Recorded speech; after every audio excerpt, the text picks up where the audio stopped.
Shalom, então, Mateus 7, capítulo 7, verso 24. Então, nós vamos para a última aula dessa temporada que nós passamos falando sobre o Sermão do Monte e o que o Senhor intentava ou queria, né? As palavras, são 3 capítulos de Mateus dedicados exclusivamente ao que eu chamo da reforma da aliança, quando o Senhor, então, ele traz esse mandamento, né? Essa reforma dos mandamentos, que ele diz, olha, assim era antigamente, agora é assim, assim, assim, e ele vai trazendo toda essa direção para nós.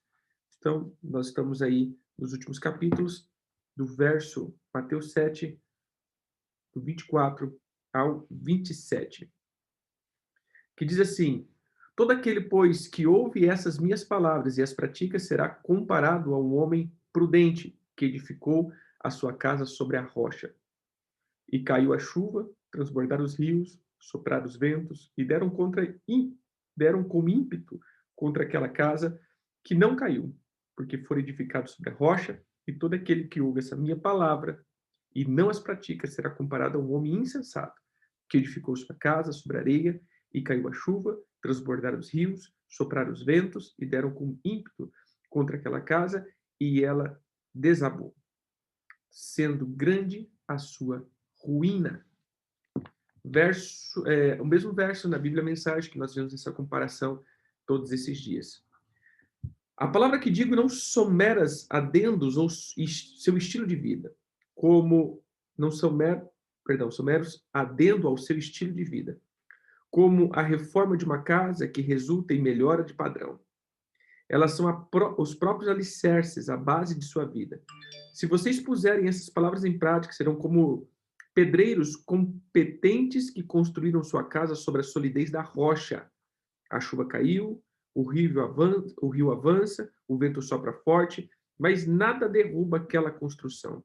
Ela está fundamentada na rocha. Mas se vocês usarem minhas palavras apenas para fazer estudo bíblico, sem nunca aplicá-la à própria vida, não passarão de pedreiros tolos que constroem sua casa sobre a areia da praia.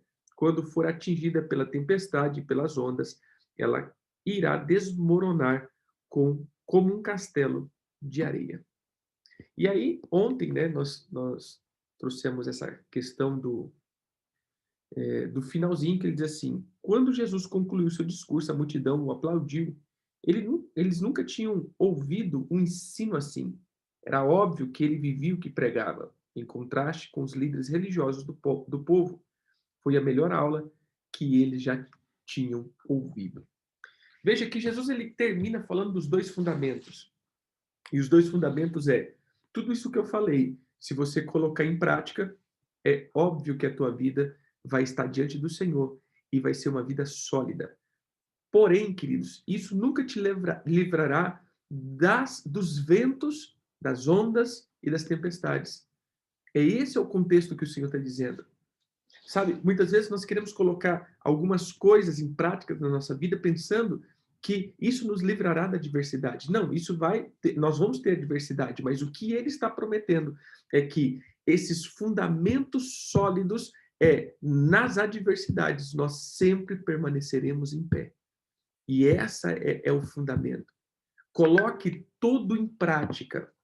Coloque tudo em prática. Então, recapitulando, se a gente pegar do capítulo 5, se nós recapitularmos, a gente vai ver o fim explicando todos os capítulos e todo o começo. Por quê? Vou dar exemplo. Olha, você vai ficar em pé. Se os fundamentos do reino estiver contra você, quando você se deparar com pessoas que estão falando mal de você, essas são as bem-aventuranças. Quando você vê injustiça, mas você vai amar a justiça. Quando você vê as perseguições, mas você vai ficar firme diante delas. E aí a gente vai pegar o primeiro passo do capítulo 5, que são as bem-aventuranças, prossiga. Quando nós falamos prossiga, nós estamos dizendo, eu só posso prosseguir se a palavra ser o meu alicerce e não a palavra ser um agregado ao meu estilo de vida terreno ou terráqueo. Nós temos que ver que a palavra, ela não é um complemento do meu dia a dia, ele é o alicerce do meu dia a dia. Na verdade, é através da palavra que eu crio o estilo de vida, e não eu tento adaptar a palavra ao meu estilo de vida. E ele continua dizendo, olha, vocês, o outro ponto que nós tratamos aqui, os discípulos que são o sal da terra, ou seja, vocês nunca perderão o sabor se a minha palavra for o alicerce da tua vida. E se houver prática.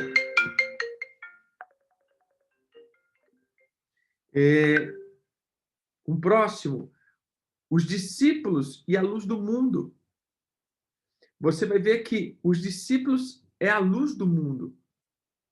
E esses discípulos, como luz do mundo, nós vamos colocar a respeito da luz e as trevas. Você terá luz se a palavra for o alicerce da tua vida. Jesus não veio abrogar a lei, mas veio completá-la, como nós estudamos. Nós vamos ver que a palavra do Senhor é o alicerce da nossa vida. Então, se você parar para pensar tudo que o Senhor Jesus está dizendo, ele fala assim, se você pegar tudo isso e colocar em prática, a tua vida sempre será uma vida constante. A tua vida sempre será uma vida que vai que vai trazer uma solidez, vai trazer uma solidez diária, vai trazer uma solidez permanente, vai trazer uma solidez permanente de uma base de vida. Então, a tua vida não pode ser pautada dentro de um estilo de vida e agregando a palavra. Pelo contrário, ela tem que ser pautada na palavra que vai agregar o teu estilo de vida. Então, todas as coisas, ela vai em cima do alicerce. Sabe, Jesus ele começa a comparar então com a edificação de uma casa. E nesse ponto, eu vou dizer, Jesus sabia o que estava falando.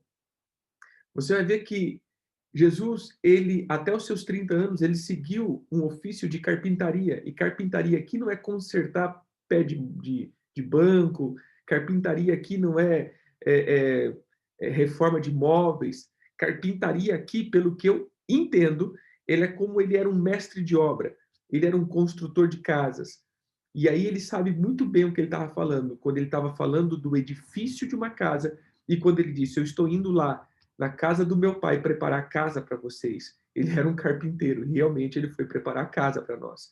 E quando nós entramos dentro desse contexto, você vai ver que o Senhor Jesus estava dizendo, toda beleza, ornamento e adendos que foram colocados dentro de uma casa, elas têm que estar sempre colocadas sobre um alicerce. E o Senhor está dizendo, toda beleza que há em ti, toda beleza das tuas atitudes, tudo aquilo que você vai fazer, corresponder, ser ou manifestar, ele tem que estar debaixo de uma base. E o problema é a base onde nós construímos e agregamos os nossos valores. A base que agrega o meu valor é isso. Uma casa, ela tem o seu valor agregado, porém em cima de uma base. Quando nós olhamos para uma casa, nós vemos a beleza. Quando olhamos para uma casa, nós vemos a sua forma. Quando olhamos para uma casa, nós vemos a sua dimensão. Porém, uma coisa que nós nunca vimos é a base, porque a base sempre fica enterrada. O Senhor está dizendo, olha, existem coisas na tua vida que ninguém vai ver, mas essa é a base da tua vida. Tem coisas na tua vida que ninguém vai ficar olhando. O que cresce depois da base é o que todos veem, mas ninguém vê aquilo que está orientando as tuas decisões. E é o que ninguém vê, que é isso que tem valor para Deus. É aquilo que fundamenta o teu coração, é aquilo que faz você ser resiliente, é aquilo que faz você prosseguir no meio da adversidade, é aquilo que faz você andar. Então o Senhor está dizendo, não pegue as minhas palavras somente como estudo bíblico. Às vezes eu fico olhando, querido, quanto nós sabemos da Bíblia, mas o pouco que praticamos dela. Quanto nós temos um monte de, como que eu posso dizer, um monte de conhecimento, porém pouca prática. Conhecimento, inteligência e entendimento não significa que você tenha sabedoria. A sabedoria é a prática de vida. Lembra que ontem nós falávamos acerca do esqueleto? A base e o fundamento é o esqueleto de uma casa. Eu não sei se você já entrou em uma casa em construção, ele vê sempre o esqueleto dela, ou seja, é a parte de concreto. Quando uma casa cai, uma casa é demolida, sobra-se o fundamento dela. É muito interessante. Quando você derruba uma casa é derrubada pelo vento ou por alguma coisa, se derruba todas as paredes, mas você entrar no chão, você vai ver todos os fundamentos. Esses dias eu assistindo um programa e não tinha nada a ver com isso que eu estou falando, mas o cara mostrando depois de, eu acho que 30 anos, ele voltou na casa que ele morava, né, fazendo uma recordação e ele chorando ali para aquele, aquele momento. E aí ele falava: "Olha, aqui foi isso, aqui aconteceu isso na minha vida, aqui aconteceu isso". Não tinha mais casa ali, mas tinha os fundamentos todinho daquela casa. Os fundamentos de uma casa, elas são indestrutíveis. O grande problema, querido, é que muitas vezes, o fundamento da nossa vida é o esqueleto da iniquidade. E eu estou agregando até mesmo a palavra do Senhor, eu estou agregando o reino, eu estou agregando tudo, eu estou fazendo tudo, mas o esqueleto ali é o esqueleto da iniquidade, é a base da iniquidade. Por isso, muitas vezes, aquilo que eu aprendo eu não consigo colocar em prática. Por quê? Porque esses fundamentos, eles são estabelecidos no espírito e manifestados na minha alma. O Senhor, ele atua de espírito para espírito e não de alma. O conhecimento, ele é adquirido na minha alma, porém a vivência com Deus é no meu espírito. Quando termina, quando o Senhor termina de falar acerca de tudo isso, as pessoas ficaram impactadas. Por que as pessoas ficaram impactadas? Porque era óbvio que Jesus sabia o que estava falando com vivência. Ele falou através de parábolas, de símbolos, ele falou através de ilustrações, mas ele falou coisas de uma pessoa que vive o reino. É como que ele tinha acabado de sair do céu e falando: "Ó, deixa eu te explicar um pouquinho como é o céu. E deixa eu te explicar o que Deus gosta". Sabe, é a mesma coisa eu acabar de ter uma conversa com alguém e depois encontrar o outro alguém e ele falou assim: "Mas e a fulana? Não, acabei de falar com ela, deixa eu falar. Ela é assim, ela é assim, ela é assim, ela é assim", ou seja, eu vi ela, eu converso com ela, eu tenho vivência com essa pessoa. Era assim que Jesus estava dizendo: "Eu tenho vivência com Deus. Eu sou Deus, eu saí de lá agora, eu vim aqui trazer a salvação para vocês e vou voltar para lá". É diferente a vivência dos escribas, é diferente a vivência de todos os escribas que, na verdade, não tinha essa vivência com Deus. Eles até tinham uma experiência com a Torá, eles tinham sabedoria, experiência com mestres, mas não tinham experiência com o eterno. E aí aqui eu entro de um ponto. Você não pode só ter experiência com a palavra, você tem que ter experiência com o eterno também. Por isso, o poder de Deus e a palavra. Errais por não conhecer o poder de Deus nas Escrituras. Você não pode só saber a palavra. Por isso, muitos sábios da palavra são pessoas que não conseguem prevalecer ou romper, porque eles conhecem só a palavra, mas essa palavra não é misturada com a vivência, com uma vida de intimidade com Deus. A palavra sempre vai testificar da minha experiência de espírito para espírito. Então eu tenho que ter contato com a palavra do Senhor. Mas a palavra, lembre-se, ela saiu de alguém. E eu tenho que ter contato com a sua palavra. Você está tendo contato comigo, mas na verdade você não está tocando em mim. Você está tendo contato com a minha palavra. Você está tendo contato com a minha voz.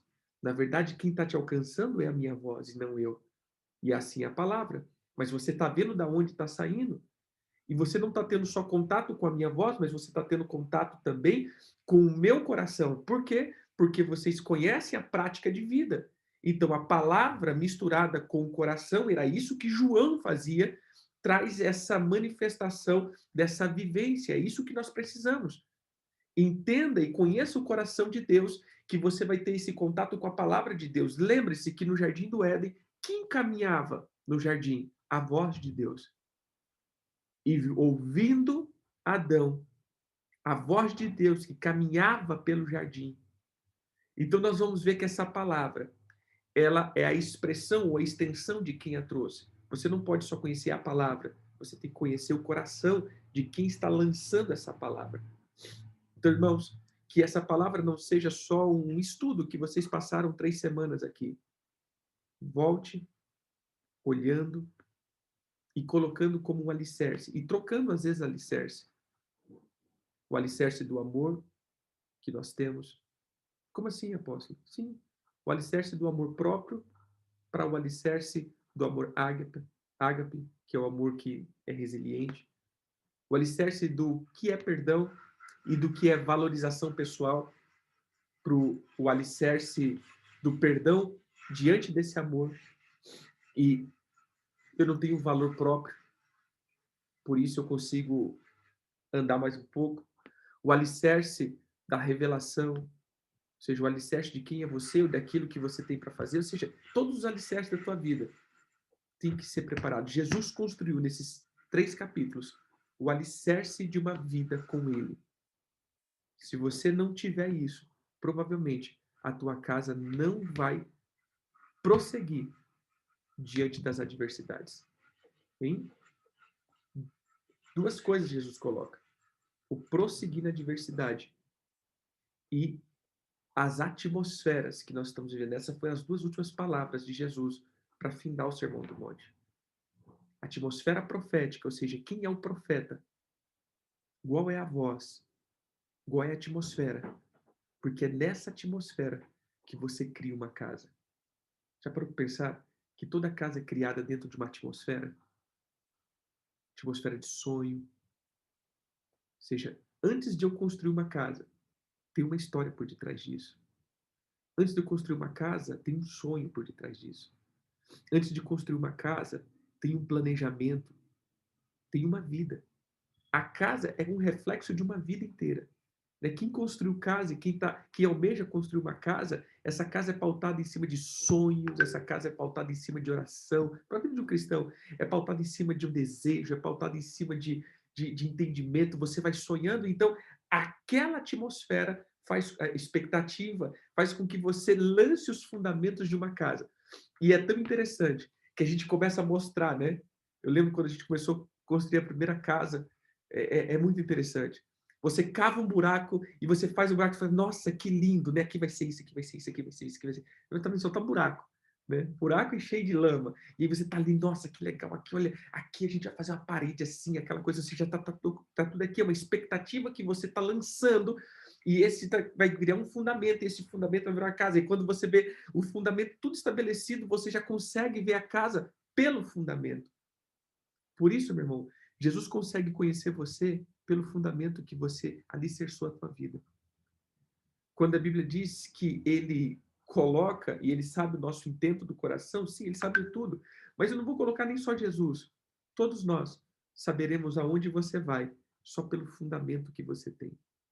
Então, ele começou dizendo ele terminou dizendo da expectativa profética, ou seja, os falsos profetas que geram falsos fundamentos. E esses falsos fundamentos vai ser com que essas pessoas simplesmente criem expectativas erradas diante do reino.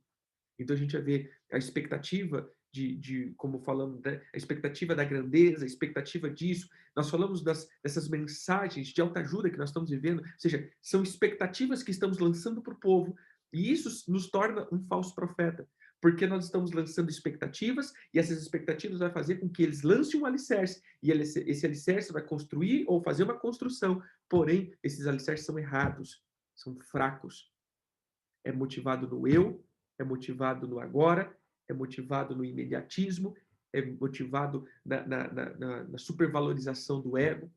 Então, na individualidade, como o último que nós falamos, né? De todos aqueles que não entendem o que você faz, se afaste, daqueles que não compreendem, vá embora. Ou seja, essa questão do individualismo. Então, troque os alicerces que estão contaminados, quebre e refaça de novo se precisar, mas uma coisa é, não tenha a palavra agregando o teu estilo de vida, mas tenha a palavra como o alicerce do teu estilo de vida. Amém? Que todas as coisas cresçam a partir do fundamento. Na verdade, todas as coisas crescem a partir do fundamento. Amém? Então a gente vai saber o resultado da tua vida pelo fundamento que você tem. Termino dizendo isso. Irmãos, não espere nada além do fundamento. Não espere grandes coisas com o fundamento errado. Ou seja, o fundamento, ele é o reflexo, ele é o projetar de toda a construção. Eu volto a dizer aquilo que nós falamos. Quando nós olhamos uma casa que tem um alicerce já pronto, você sabe onde fica a cozinha, banheiro, quarto, você sabe onde fica tudo. Só pelos fundamentos ali. Você sabe, ó, aqui vai ser isso, aqui vai ser isso, aqui já está tudo divididinho. Depois, cria uma amplificação. Amplifica ou traz a realidade. Mas, primeiro, a gente vai ver sempre o alicerce. Então, não espere nada além daquilo que está no alicerce. Não tem como construir parede nenhuma sem primeiro, sem o alicerce. Todas as paredes, elas são construídas a partir do alicerce. Então, você nunca vai ter nada do reino se primeiro não tiver o fundamento do reino ali. Não peça. E aí eu volto. Só um momentinho, queridos.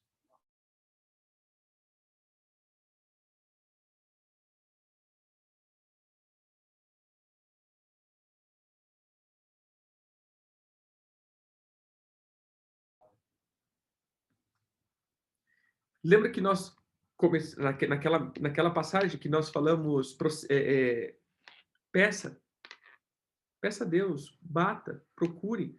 Por que que muitas vezes o Senhor não está nos dando no tempo que nós pedimos? Por que que o Senhor não dá no momento que nós estamos pedindo? Senhor, eu preciso disso. Ele não nos dá. Não é porque ele é ruim, é porque primeiro ele vai ter que edificar um alicerce. Se você chegar para um pedreiro na tua casa e falar assim, eu quero um quarto aqui, ele não vai já vir com tijolo. Não, vou fazer o quarto. Não. Ele vai vir cavar, colocar alicerce, colocar uma base, colocar uma viga, colocar ferros, e aí depois ele vai subir parede. É assim que o Senhor faz. Quando eu falo, Senhor, Senhor, eu quero isso, eu quero aquilo, eu quero... Tudo bem. Então vamos lançar o alicerce? Vamos cavar? Vamos cavar? Vamos estruturar? E aí ele começa a cavar a tua vida. E no meio de quando ele está cavando, você já pede outra coisa, né? É interessante. Se você parar para pensar, a tua vida pode ser um puxadinho e um monte de coisa mal terminada, né? Para pensar. É um puxadinho com um monte de coisa sem terminar. Então tem um puxadinho ali, e aí tem um monte de alicerces que começou, mas não terminou. Que você fala assim, eu quero um quarto aqui. Aí começa a cavar, não, deixa o quarto aqui, vamos fazer uma extensão da cozinha aqui. Aí a hora que começa, não, peraí, vamos fazer agora um outro negócio ali. E aí você começa a ver, daqui a pouco, você é uma alma mal terminada, né? Como nós diríamos aqui, mal acabada. Ou seja, você vai ver que nada está terminado na tua vida. Por quê? Porque o alicerce vem, e você tem que continuar pedindo, continuar buscando, continuar batendo, para que esse alicerce ele entre com construção. E depois desse alicerce construído, aí sim pode se levantar o que vemos. Então, o momento que você está buscando, você está simplesmente lançando algo que não se vê. Toda a tua busca vai transformar o teu caráter. E depois, o que vemos depois da busca é o alicerce que nós fundamos. Ou seja, as paredes são visíveis, os alicerces são invisíveis. Por isso que muitas vezes demora. Porque depende o que você está buscando, os alicerces têm que ser mais profundos. Se você vai fazer uma casa, é um alicerce. Se você vai fazer uma casa de 2 andares, é um outro alicerce. Agora, se você vai fazer um prédio, é um outro alicerce. Se você vai fazer um prédio com vários andares, é um outro alicerce. Então, tudo que você quer construir na tua vida depende do alicerce correto para isso. Então, nada, nada, nada que você pede vai vir fora de um alicerce para Deus. Amém? Então, continue buscando. O Senhor está dizendo, bote isso como alicerce da tua vida, que você vai entender que a vida do reino vai ser muito frutífera, mas não só frutífera, ela vai ser duradoura. Irmãos, Deus sempre vai fazer coisas duradouras. Eu sempre falo que Deus, ele sempre vai fazer algo sustentável. O que é algo sustentável? Que por si mesmo produz. Você não viu Deus criando 2 vezes as árvores. Ele criou uma vez. Não é assim? Ele cria uma árvore e essa árvore tem semente dela. Ou seja, Deus não precisa ficar agora criando mais coisas, porque ele já deu uma ordem que aquilo que foi criado vai criar de novo. Isso é a sustentabilidade. É o autossustentável. O Senhor nunca vai te dar um dinheiro. O Senhor vai te dar a capacidade de empreender para gerar dinheiro. Porque senão todo dia ele tem que te dar dinheiro. O Senhor nunca vai te dar fé, mas ele vai fazer com que, assim, várias vezes, ele vai te dar uma semente, e isso daqui vai acrescentar e crescer, e isso vai produzir várias vezes. Então, tudo que Deus te dá, ele produz várias vezes. Não é algo que começa ou é uma vez só, é várias vezes. Ou seja, são coisas que são na continuidade, são sempre continuidades. Então, o que o Senhor está dizendo é, esses fundamentos que eu estou lançando para você, são fundamentos que vai fazer com que você tenha uma vida duradoura. Amém? E ele termina dizendo isso. É uma vida duradoura. Vai vir vento, vai vir chuva, vai vir, mas em todas elas você vai estar com uma vida duradoura, um chamado duradouro, uma família duradoura, uma fé duradoura, uma essência duradoura, porque os alicerces foram bons. Então pode bater, pode soprar, pode ter adversidade, pode passar o clima mal, que ele vai continuar duradouro. Amém?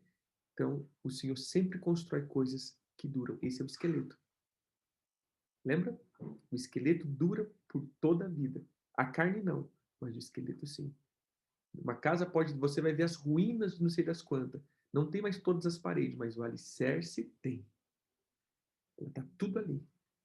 Por quê? Porque o alicerce é o esqueleto da tua vida. A palavra do Senhor é quem dá a base. Amém, queridos? E assim terminamos. Que o Eterno abençoe, que você coloque em prática todas essas palavras. Ouvir sem colocar em prática, tolice. Ouvir e colocar em prática, sabedoria. Eu lembro de uma apóstola que era minha cobertura antigamente, bem antigamente. E eu lembro que um dia ela chegou, isso que eu ensino para vocês.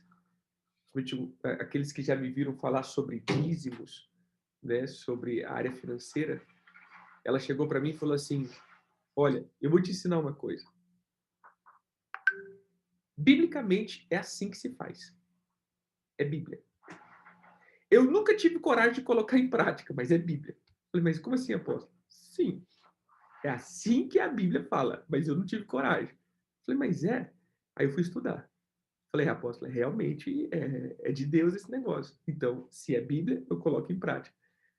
E depois que eu coloquei isso, ela me ensinou,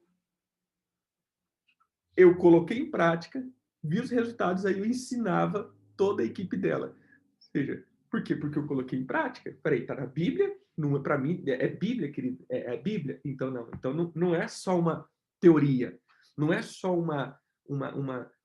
como que eu posso dizer? Não é só uma mensagem. Não, é fundamento. Bíblia para mim é fundamento. Então vai estar aqui, então vai ter que estar aqui. Se está aqui, tem que estar aqui. Porque isso daqui, aqui, é o que Jesus está dizendo. Isso daqui, aqui, não vale de nada. Agora, isso daqui, aqui, é alicerce de vida.